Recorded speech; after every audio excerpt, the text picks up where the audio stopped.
I lived partly with my father and grandmother and partly in the workhouse. When I was 9, I was then bound apprentice to a man who turned me over to the colliers. My father said to him, "I'd rather you tied a stone around his neck and drowned him."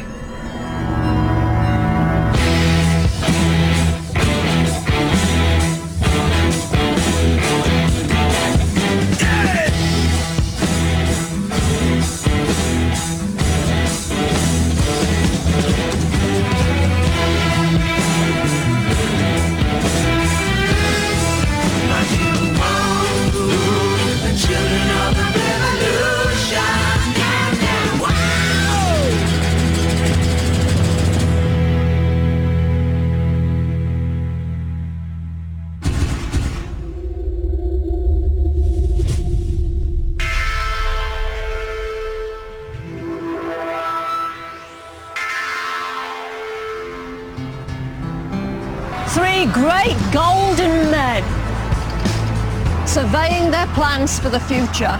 Matthew Bolton, William Murdoch and James Watt.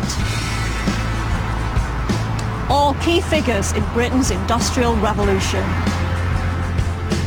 This statue casts them as minor deities, lording it over their domain, and stands here in the centre of Birmingham, a city that benefited greatly from their combined genius.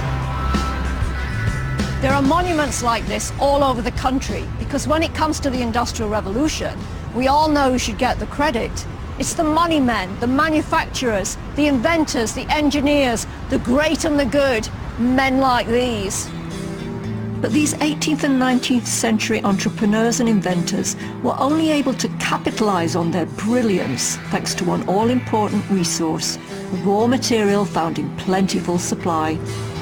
It was children. Of course, there's no memorial to their contribution, but the children of the revolution fortunately have left us something much more important than stone and gold paint. They've left us their own stories in their own voices, and they can still speak up for themselves down across the centuries.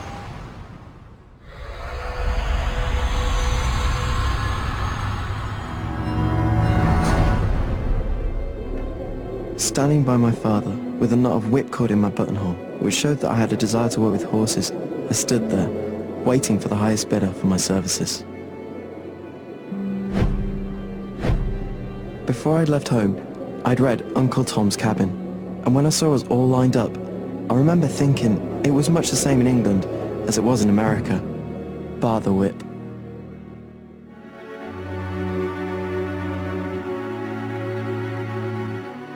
They called them the white slaves of England.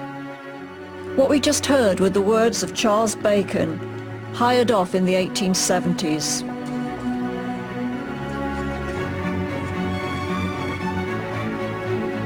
I'm Professor of Economic History at Oxford University and a Fellow of All Souls College, and for the last 5 years I've been searching for and studying lost testimonies by the child workers of the Industrial Revolution.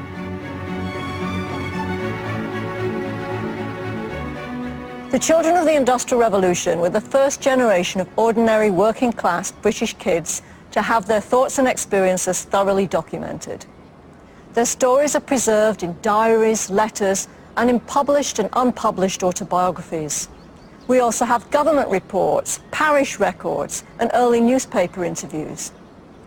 But outside of academia, few people know these documents exist or appreciate how vast this treasure trove of hidden voices really is.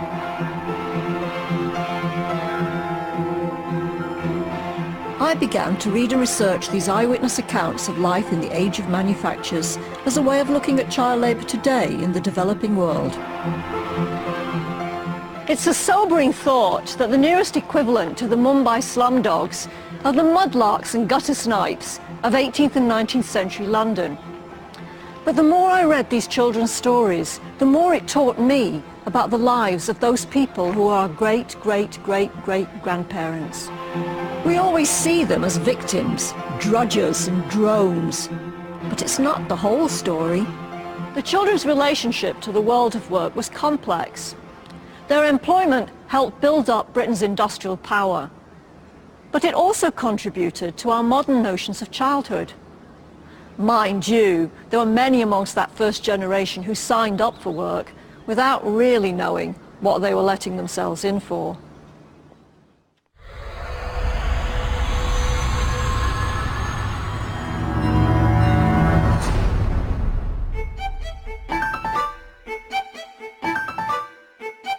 A rumour circulated that there was going to be an agreement between the overseers of a workhouse and the owner of a great cotton mill.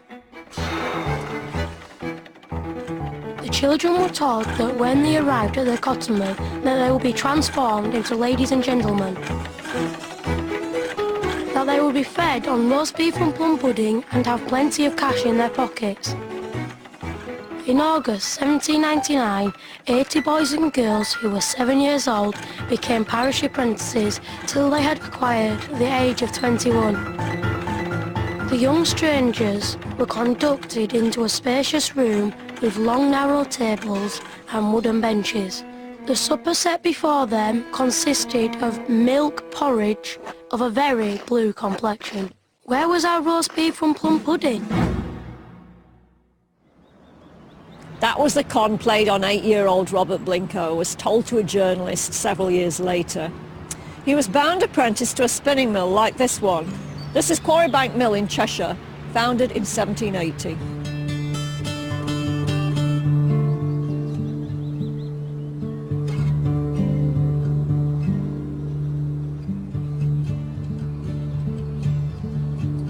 It was built out in the sticks because it needed the river that runs through the valley to power the machines inside.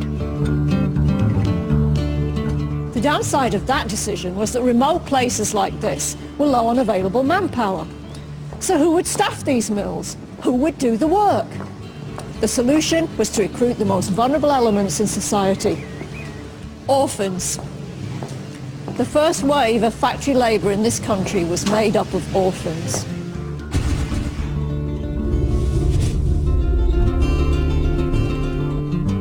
They were the real-life Oliver Twists, left to the mercy of the parishes.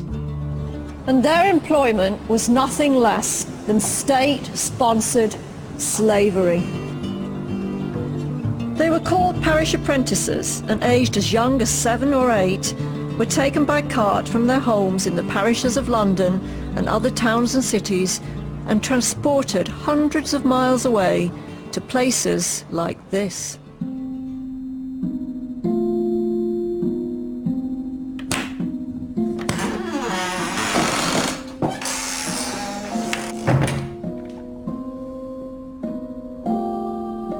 On arrival, they would be piled into dormitories like this one, billeted near their workplaces and indentured to the mills and factories as apprentices. Once signed over, they had to stay here till they were 21, sometimes 24 years old. This is the girls' dormitory. It's bigger than the boys' dormitory next door. Looks a little bit primitive, doesn't it? However, inside the factories, things were far from basic. State-of-the-art machinery shook and pounded the walls of these mills from dawn till dusk, and all the while children kept time with the relentless beat. So Chris, how many people would be working this machine? Typically 2 men and a young child to a pair. The machine that we have here represents only half of that pair. Yes. Was it dangerous? Oh yeah. Injuries generally always occurred in the last 2 hours of the day. So injuries happen when people lost concentration? Yeah. I see over here in this picture, the boy's not wearing any shoes. No, you weren't allowed to wear your clogs, which were that footwear of that period, you weren't allowed to wear them simply because with these machines running all the time, you get a level of cotton dust that builds up on the floor almost as if it's been snowing. Yeah. And obviously with your clogs, if your clog iron was to catch the railing on the floor, possibility of a spark, and you would set fire to the factory floor. You'd burn the mill down. So mule room work was always barefooted. Yeah. I heard that there was a fatality associated with this machine in the past. Yes, there was. A 13-year-old boy who was one of the most important tasks that he was involved in was that of wiping down. The men who were in charge of these machines would draw the carriages out onto the end of the railings and then applying a brake to prevent the carriage retracting. The children then had to go around the back of the mule, and then they would crawl underneath on the hands and knees, and on this occasion the guy who was in charge of this particular mule took his brake off and commanded the child to get out, and the child either didn't hear him or he didn't get out in time, and consequently he was crushed to the roller beam and killed instantly. Terrible.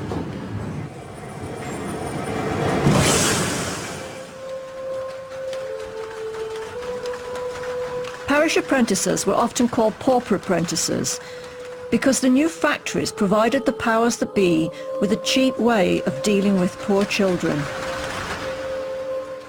Work became a substitute for social welfare. Katrina Honeyman is a history professor at Leeds University and an expert on parish apprentices. Our image of child labour is almost entirely negative. Does that really cover the experience of the pauper apprentices in this time period? Many children went off to their apprenticeship, whether it was factory or elsewhere, quite excited at the possibility of becoming, an independent worker, learning a skill. They had regular meals, even if they weren't great. Yes. They got education, and they had a roof over their heads. But right from the start, they would be working 14 or 15 hours a day, sometimes more, with the possibility of overtime, for which they might get a little money. Otherwise, they weren't paid. This free labour was integral to the rise of the new industries. Managers didn't want adults who were used to less regimented ways of working. Children could be made to adapt. Not only that, but many machines were designed to be operated by small children with their nimble fingers. Can we see these children as pivotal to the emergence of this new form of enterprise? It's difficult to see how the industry could have expanded in the way that it did without the quantity and the nature of the child labour that was available.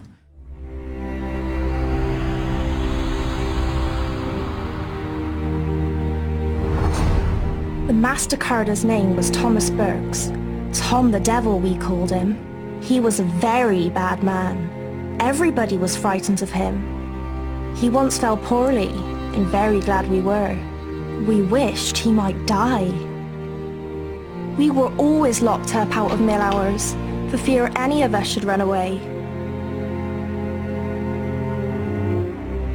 One day, the door was left open. Charlotte Smith said she would be ringleader if the rest of us would follow. She went out, but no one followed her. The master found out. There was a carving knife which he took, and grasping her hair, he cut it off close to the head. This head shaving was a dreadful punishment. We were more afraid of it than any other. For girls are proud of their hair.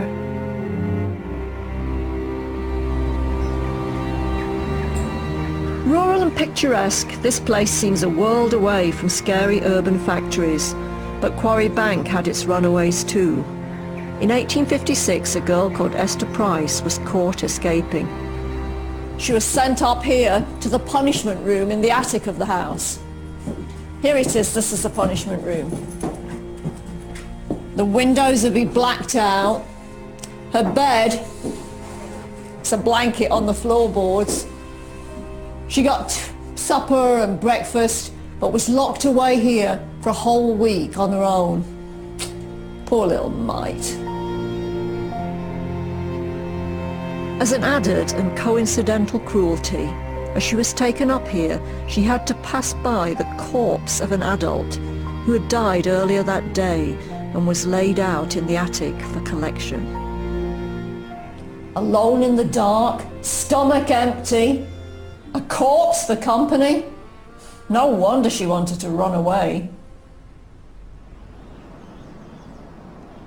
This siphoning off of poor and orphan children from state care was not going to sustain the huge industrial expansion that Britain was experiencing. The country needed lots and lots of cheap labour, so the order came from the very top: use the children. During the war with revolutionary France, Prime Minister William Pitt was warned that British manufacturers were unable to pay their taxes.